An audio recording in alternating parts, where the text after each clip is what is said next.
Primero el reino, de Yosanán Alves, capítulo 4, la mirada estándar. Para Jesús, dar no es algo que pertenece al ámbito privado. Richard Foster. Santo es lo que Dios es. Para ser santo, no se ajusta a un patrón. Él es el patrón. Fauser. El templo de Jerusalén siempre estuvo lleno de gente. Decenas de personas caminaron por los atrios de ese lugar para adorar al Dios creador del universo. Antes de dirigirse al lugar donde se ofrecían los sacrificios, la gente se detenía en el atrio de las mujeres para depositar sus ofrendas en uno de los 13 cofres disponibles.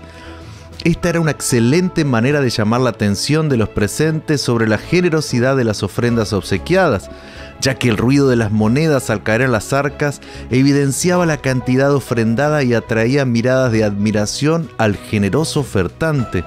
Y además de eso, al lado de cada cofre había un sacerdote de guardia.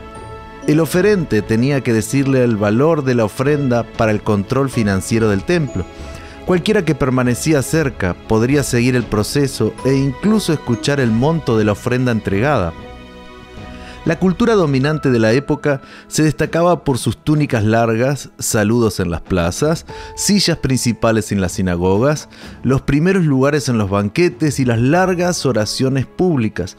Sin embargo, ese día casi nadie se dio cuenta de que el creador del universo, al que habían ido a adorar, estaba en el templo observando y evaluando a los adoradores. El texto sagrado dice que Jesús observaba. Aquellos que querían atraer miradas de admiración hacia sí mismos no se dieron cuenta de que la única mirada que realmente importa los observaba atentamente. Hoy, como en aquellos días, cuando nuestro interés es atraer la atención de las personas, corremos el riesgo de no ver la mirada de Cristo. Una de las grandes verdades de la historia de la viuda es que la única mirada que realmente importa es la de Cristo. Desafortunadamente dependemos tanto de la aprobación y el elogio que llegamos a la conclusión de que lo que importa es el ojo humano. Pensamos que la evaluación humana es el criterio que nos mide.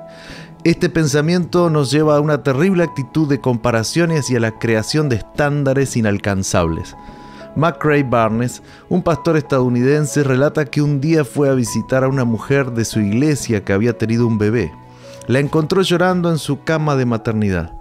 Cuando se le preguntó qué había sucedido, respondió que su pequeña había nacido con un dedo ligeramente volteado hacia afuera y que como resultado solo había logrado un 9 en una escala del 1 al 10 en el hospital. «No sé qué es lo que más me molesta», dijo la madre entre lágrimas, «que hayan hecho esa estúpida prueba o que mi bebé solo obtuviera 9 puntos». El pastor Barnes se fue de allí pensando que era solo el primer día en la vida de ese niño y ya estaba teniendo problemas para no obtener una puntuación lo suficientemente alta de acuerdo con el estándar de evaluación humana. Así es el criterio humano. Calificamos, medimos y juzgamos a otros todo el tiempo.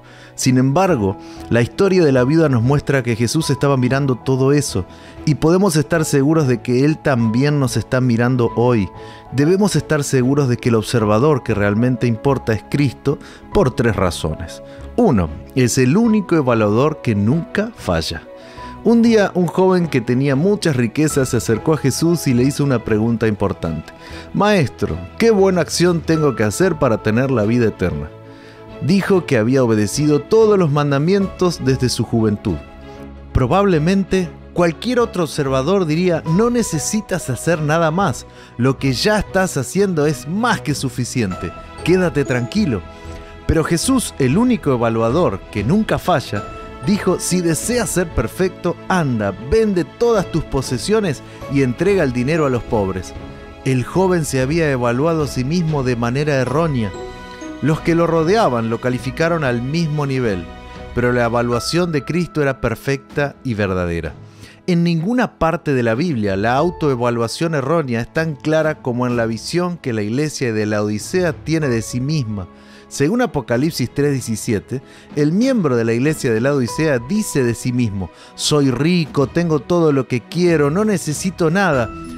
Pero para esta iglesia, Jesús se presenta a sí mismo como el testigo fiel y verdadero.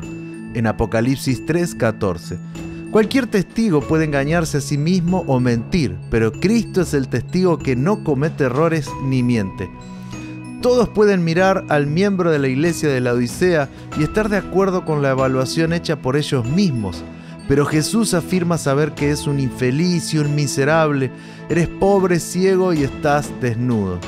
Necesitamos ir a Cristo y asegurarnos de que Él nos observe con un criterio que no falla y no nos permite engañarnos. Él sabe quiénes somos realmente y puede ayudarnos, no a cambiar lo que aparentamos ser, sino lo que realmente somos. 2. Sus criterios de evaluación son perfectos y basados en el amor. El criterio de evaluación de Cristo no sigue los patrones externos de valorización de los seres humanos. Tiene la capacidad de ver lo que sucede en el corazón. Fue Jesús quien dijo: a ustedes les encanta aparecer como personas rectas en público, pero Dios conoce el corazón. Lo que este mundo honra es detestable a los ojos de Dios. Lucas 16:15. Un día Jesús estaba sentado al borde de un pozo en el territorio de los samaritanos. Era otro día caluroso en el oriente y Jesús tenía sed y hambre.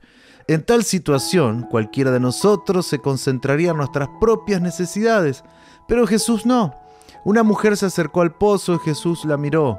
Otro judío llegaría a la siguiente valoración de ella: ¿es mujer? En ese momento y cultura, la mujer no era más que una propiedad de los padres o del marido. Es samaritana, no es digna de salvación, ni siquiera de recibir un saludo. Es pobre. Ella misma, y no una sierva, fue a buscar agua al pozo. Es pecadora. Cualquiera que la conociera más íntimamente diría que no era más que una pecadora desacreditada. Sin embargo, Jesús se fijó en ella. Quizás, después de mucho tiempo, alguien realmente se fijaba en ella. Y la mirada de Cristo no dejó de ver sus errores, pero ofreció esperanza y salvación. Imagina a Jesús sentado a tu lado mirándote con amor sincero, un amor capaz de perdonar y hacerte vencer los errores. 3.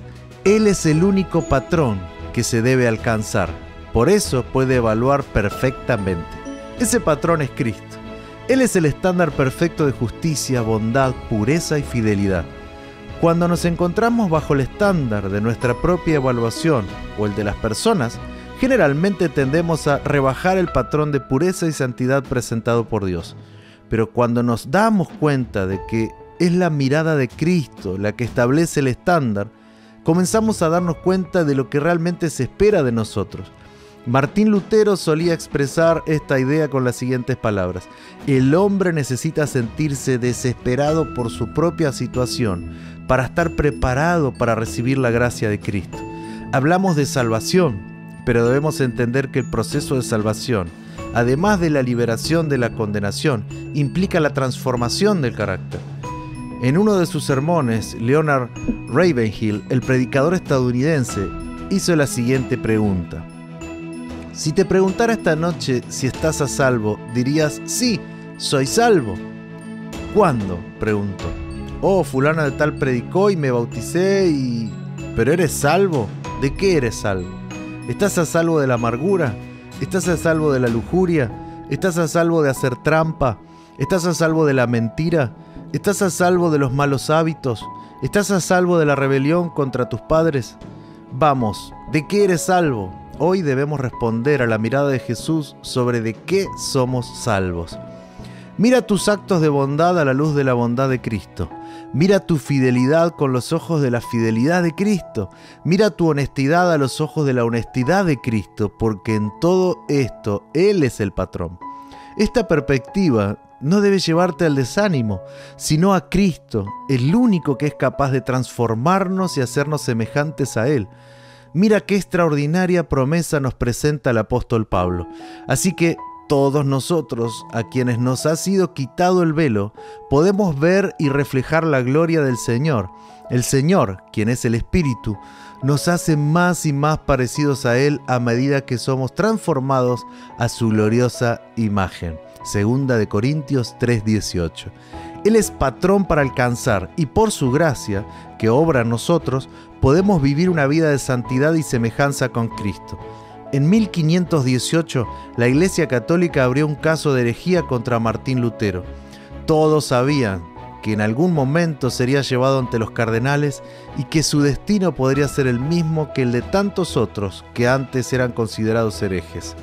Se dice que alguien le preguntó si tenía miedo a la Inquisición, a la ira de los cardenales y al Papa León X, a lo que Lutero respondió: tengo más miedo a mi corazón que al Papa y a todos los cardenales.